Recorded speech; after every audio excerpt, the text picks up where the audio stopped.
Mtazamaji wa kipindi cha Kilimo Sokoni, karibu sana popote pale ulipo ndani ya kipindi hiki cha Kilimo Sokoni. Mimi ni Nicholas Kiloko ndiye ambaye niko pamoja nawe kuhakikisha kwamba tunafahamishana mawili matatu kwenye eneo la kilimo, hasa kwenye mazao na kilimo hasa kwenye mifugo. Ndipo kinachokusanya kipindi hiki kikaitwa Kilimo Sokoni. Na tuna mambo mengi sana. Kumbuka wiki iliyopita tulizungumza mambo mengi kwenye swala zima la mazao ama zao la nyanya. Tukazungumza vingi, wataalamu wakatufundisha kwa uzuri wa kwake. Lakini kama kipindi cha Kilimo Sokoni tukasema hapana, lazima tufike na tutafute mtu ambaye mmoja wapo aliyefanikiwa katika swala zima la kilimo hiki cha nyanya. Na hatimaye tumegota kunako katika tasnia ya sanaa, na leo hii tumempata ndugu yetu wa karibu kabisa. Huyu ni Mrisho Mpoto maarufu kama Mjomba. Mjomba yeye pamoja na kwamba anashika mic kama mimi nashika mic, lakini zaidi ya yote anafanya kazi za kilimo. Na tumepata wasaa mzuri wa kuzungumza naye kwa umakini kabisa, na amefunguka kwa uzuri wa kwake. Ameelezea vitu vingi sana. Kwa nini aliingia kwenye kilimo, nani alimhamasisha, amegundua kitu gani, wito kwa vijana ni upi, lakini pia serikali anaitazama kwa namna gani katika awamu hii ya 6. Amezungumza vitu vingi sana. Kwa hiyo kwa sasa nikukaribisha sana. Karibu tukaungane naye na yeye atatuweka wazi na kutuambia kitu gani ambacho ametuandalia kwa siku ya leo.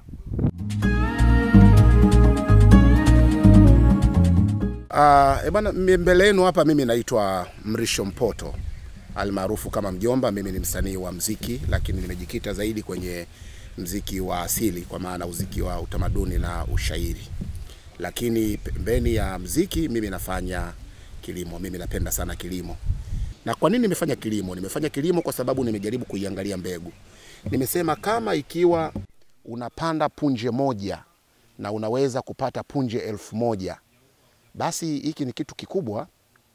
Kama punje moja inaweza kutoa punje 1000, maana yake hiki ni kitu kikubwa. Lakini pia nikaangalia falsafa ya ulimwengu. Nikaangalia wanasema 75% ya uchumi wa taifa hili la Tanzania unategemea kilimo. Lakini nikaangalia ule mpango wa milenia, nikaangalia kwenye mazungumzo ya dunia, wanasema 75% ya Afrika inategemea kilimo, kwa maana ya kwamba Afrika inataka ije kulisha dunia.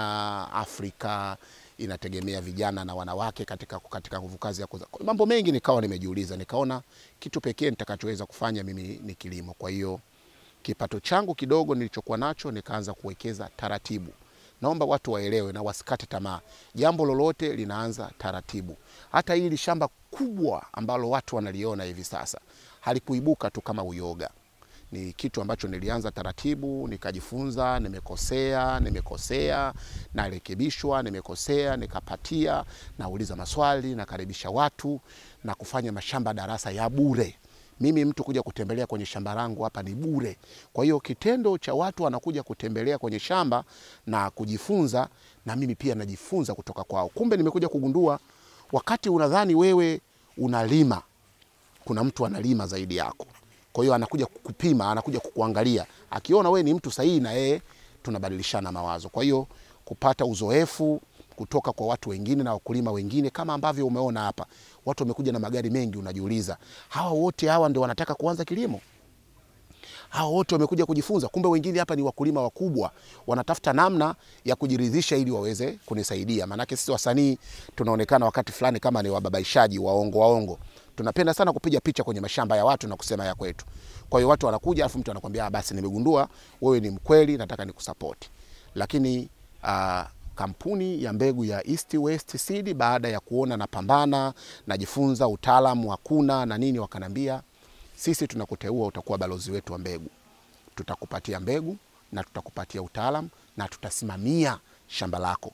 Ndio maana ukiona shamba limepangwa, shamba limekaa kitaalamu, ni kwa sababu ya wataalamu ambao wamenisaidia. Kwa hiyo mbegu nazolima hapa ni mbegu za kutoka East West Seed, na utaalamu naupata hapa. Mnaona mazao haya hayana changamoto yoyote, ni kutoka kwa wataalamu wa mbegu East West Seed. Mimi nataka niwaambie kitu kimoja. Vijana hususan wasanii, njooni kwenye kilimo. Kilimo hakijawahi kumtupa mtu yoyote. Kilimo kinalipa. Na kilimo sio WhatsApp. kilimo sio Instagram, kilimo ni kwenye ardhi. Kwa hiyo nikigeuka hapa nikisema na chuma nyanya, pap, ni kweli nikiileta kwenye kamera naleta nyanya. Sileti picha ya nyanya. Ni nyanya kweli, ni nyanya ambayo haina changamoto yoyote, nyanya ambayo ni ngumu, nyanya ambayo ni nyekundu, nyanya ambayo ni laini. Kwa hiyo nikisema nimelima nyanya, kwa hiyo hizi nyanya hapa leo katika ukubwa huu nikisema niuze kwa bei yoyote. Hapa huu unaona hizi nyanya zimeshachumwa mara ya 3. Mara ya kwanza nimechuma tenga 16, mara ya pili nimechuma tenga kama 46, lakini ukiziangalia ndo kama zinaanza. Ni kama sijawahi kuchuma. Kwa hiyo nitachuma hizi nyanya kutokana na ubora wa mbegu, nitachuma zaidi ya mara 12 mpaka 16. Sasa unajaribu kuangalia kwa ukubwa wa shamba lote hili, nikiuza hata boksi moja tu kwa bei ambayo ni mbaya kabisa sokoni, naweza tukipiga mahesabu, kwa mfano mimi ninasema nimechuma mara ya mwisho nimechuma boksi 46 kwenye kakaeneo kadogo, kwa sababu ndo mchumo wa kwanza. Kwa hiyo tunakwenda tu, kwa mfano tunasema jamani, nyanya sasa hivi hali ni mbaya, labda hili boksi moja tumechuma shilingi 30,000. Sawa, 30,000 itakuwa mara 46. Sawa, milioni 1,380,000, si ndio? Huu ni mchumo mmoja, lakini milioni 1,380,000 ni mshahara wa mtu ambaye anausotea kwa muda gani?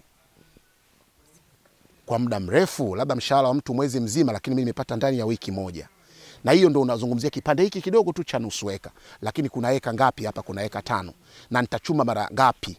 Lakini kingine, kwa nini sasa, kwa nini mboga na matunda? Ni kwa sababu sisi vijana bwana, mimi nasema niko katika kundi la vijana, watu wengi hatupendi kusubiri kwa muda mrefu.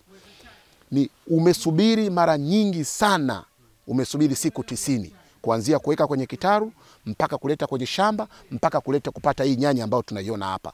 Umesubiri kwa siku 90, miezi 3, na unaweza ukavuna kwa muda wa miezi 3, miezi 6. Sio shida. Kwa nini uhangaike? Naona watu wanatembea na bahasha za kaki mtaani, tunatafuta ajira za serikali, serikali haijatengeneza ajira. Ardhi ipo kubwa. Sio lazima uanze ufiki kama hapa tulipofika kwa Mpoto. Unaweza kaanza hata na karoboeka, matuta yako kadhaa tu ukapata matokeo makubwa, au kaanza na ekari yako moja. Na mikopo ipo, taasisi zinazotoa mikopo ipo. Mheshimiwa Rais amefungua nchi hii, amefungua fursa kwenye kilimo, amefungua fursa kwa vijana na wanawake na watoto kwenye kuwekeza. Tuna mkutano mkubwa wa AGRF unakuja hapa, wawe watu kibao.